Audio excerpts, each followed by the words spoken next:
This is the VOA Special English Economics Report. The season for buying Christmas gifts is the busiest time for most stores and online retailers in the United States. Final numbers for the holiday season, including after-Christmas sales, will not be known for a while. But a report this week on retail sales in November suggested that economic growth may be gaining speed. The Commerce Department said sales increased for the fifth month in a row. They grew by 0.8% over October.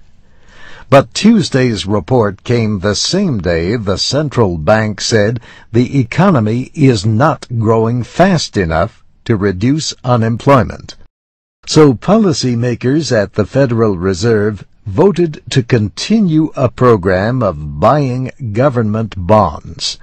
That program, launched in November, could inject $600 billion into the economy. The aim is to increase economic growth by lowering long-term interest rates.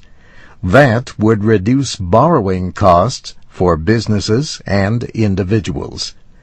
But long-term rates have risen since the Fed launched its latest program of so-called quantitative easing, known as QE2. The rates are up in part because investors are concerned about government policies. But experts say investors may also be more hopeful about the economy and looking for investments with higher returns than Treasury securities. One way to get a sense of how Americans feel about the economy is through retail sales.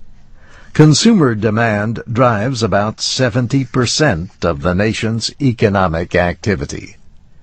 The National Retail Federation says its members employ 25 million people in the retail and services industry.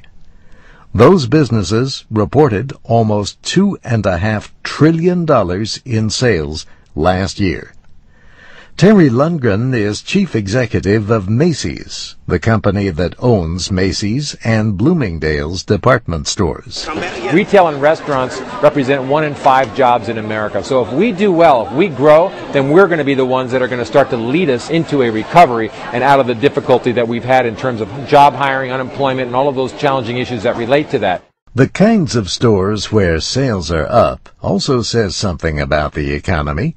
Stores with the lowest prices do well in hard economic times. But the Retail Federation said at the end of November that discounters had fewer shoppers this year. Stores that sell jewelry and other higher-priced items have seen sales grow. Another change: Americans are less willing to buy on credit. Over 40% of holiday shoppers said they plan to use mainly debit cards instead of credit cards. Instead of borrowing money, debit cards take money directly from a bank account. And that's the VOA Special English Economics Report, written by Mario Ritter and Mil Arcega. I'm Steve Ember.